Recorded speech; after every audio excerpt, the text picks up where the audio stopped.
નમસ્કાર મિત્રો, સ્વાગત છે આપણી ચેનલ નક્ષત્ર અને નેચર પર। આજનો વિડીયો આપણે અંકશાસ્ત્ર એટલે કે ન્યુમરોલોજી મુજબ ભાગ્ય અંક શોધવાની સાચી રીતે જાણીશું। ભાગ્ય અંક શોધવા માટે આપણે શું કરવું જોઈએ અને ભાગ્ય અંક આપણે કઈ રીતે શોધી શકીએ? તો આપણે કોઈ એક જન્મ તારીખને અંકોનો સરવાળો કરવો પડે અને એ અંકનો સરવાળોમાં જે સરવાળો એક અંકમાં આવે તે આપણો ભાગ્ય અંક કહેવાય, જેનેથી આપણો ભાગ્ય અંક એટલે કે લકી નંબર મળે અને આપણો ભાગ્યોદય થાય।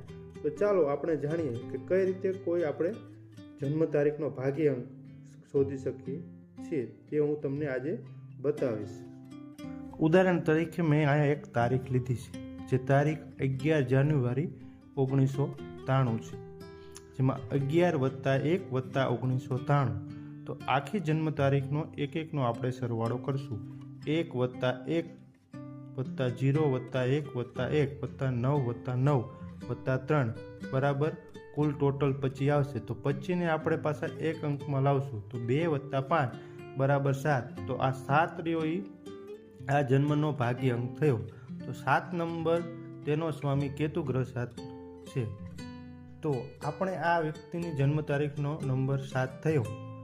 હવે આ વ્યક્તિનો ભાગ્યાંક જોયું મિત્રો, આપણે આ તારીખનો ભાગ્યાંક 7 કાઢી નાખ્યો। તો 7 ભાગ્યાંક એટલે જેનો લકી નંબર હોય એ વ્યક્તિ કેવા હોય? તો એ વ્યક્તિ સ્વભાવે શાંત હોય, ઊંડું વિચારવાવાળા હોય, તેમને નેચરમાં ફરવું બહુ જ ગમે છે, તેમની સમજણ શક્તિ બહુ સારી હોય છે, તેમને નાની નાની વાતના મૂળ સુધી પહોંચવું બહુ ગમે છે।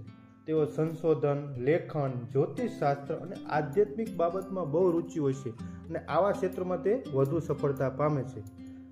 તેમના માટે સફેદ અને આછો વાદળી કલર ખૂબ જ ભાગ્યશાળી છે, પણ તેમના માટે વધુ પડતું વિચારવું થોડુંક મુશ્કેલ છે, તેને તેમને ટાળવું જોઈએ। તેઓ રોજ થોડા સમય માટે પ્રકૃતિમાં ફરે તો તેમનો ભાગ્ય આપોઆપ ઉદય થાય છે।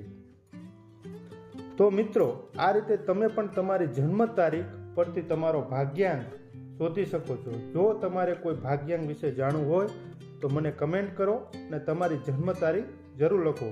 વિડીયો ગમ્યો હોય તો લાઈક કરો, શેર કરો અને નક્ષત્ર અને નેચરને સબસ્ક્રાઈબ કરવાનું ભૂલતા નહીં। ધન્યવાદ મિત્રો।